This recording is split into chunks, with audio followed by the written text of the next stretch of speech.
How's it going, everyone? Dominican Steel here, and in today's video I want to quickly be going over all of Bungie's new abilities that they have released for the new Season of the Dawn and all the new character abilities. So this is literally off of Bungie's Twitter. You can go over there right now and check it out if you want the short videos, but the order that all the characters are going to be going in is Warlock, Titan, and Hunter. So the first video we're going to be watching is going to be on the Warlock. It is gameplay that they have developed, and this is literally what it's going to look like in game when you start playing. So first ability, as you can see, is going to be Heat Rises, and a description for Heat Rises, as you can see right here, he's pretty much consuming a grenade to activate it. You have an extended glide time, and whenever you get a kill, it regens your melee ability when you are airborne. So you get a significant amount of melee energy back when you have Heat Rises on, and when you do get a kill, it extends Heat Rises, and you're pretty much in the air forever, extending your glide, and your melee ability is literally a 3 projectile shot. And again, you see that you pretty much get half of it back in Crucible on the melee kill. It's a projectile, pretty far, pretty accurate, pretty good. Now the second ability here that they pretty much buffed is going to be, as you guys can tell, yes, this is the Icarus Dash buff. They have recently come up with the idea of buffing this in your super so you can go further. And the next ability here is going to be the Titan's Burning Maul ability, and there are many buffs that are actually hitting this subclass skill tree, so bear with me, folks. So first of all, this Smash Heavy Attack is actually going to cost more, so it's going to cost 2% more energy, from 6 to 8% more energy to cast.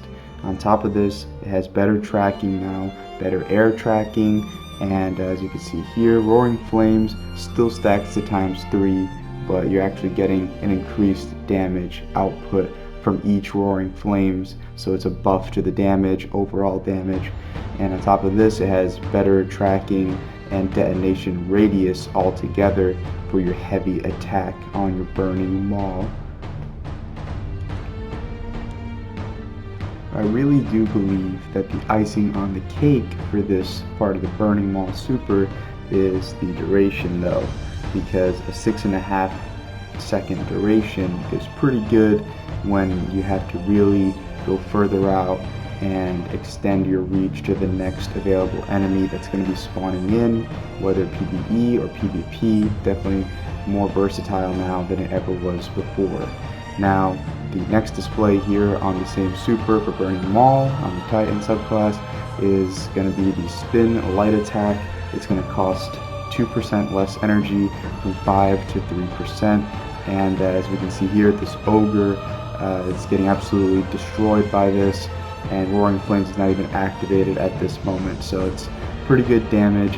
The light attack animation is significantly been increased to be quicker, smoother, and just a better experience overall. So it's going to be probably the best changes to the Titan that we've seen in a long time since the Bottom Tree Striker buff.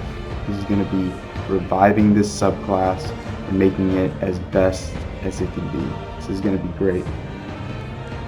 Now we're pretty much down to the last character, the Hunter, and as you can see here in this displayed video by Bungie's gameplay, you're pretty much using the 6-shot variation of Golden Gun, and you're all about precision hits.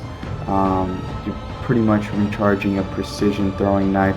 It's extremely powerful, and it's a buff. It takes longer to cast, so it's a heavy throwing knife. As you can see, he has to spin it in his hand first, grab it, and then toss it, and that pretty much is a gateway to regenning your knife every single precision kill you get. And some other changes to this throwing knife include that it can now bounce off of surfaces at most one time, so it can bounce and ricochet, get a kill. Still proccing the buffed Practice Makes Perfect from ×3 to ×5, and a kill at any moment brings it to ×2 when you get that precision kill. Also proccing Knock 'em Down perk as well. So you're getting multiple bonuses here which also another buff to the knockdown or knock 'em down perk. It increases your aim down sight speed for every stack, and you also have better weapon accuracy. Now the last thing here is increased bonus golden gun damage that they've added to the 3-shot golden gun skill tree, where you can use line them up and knock them down, and if you stack it up to 20 seconds or higher, you're able to get increased golden gun precision damage.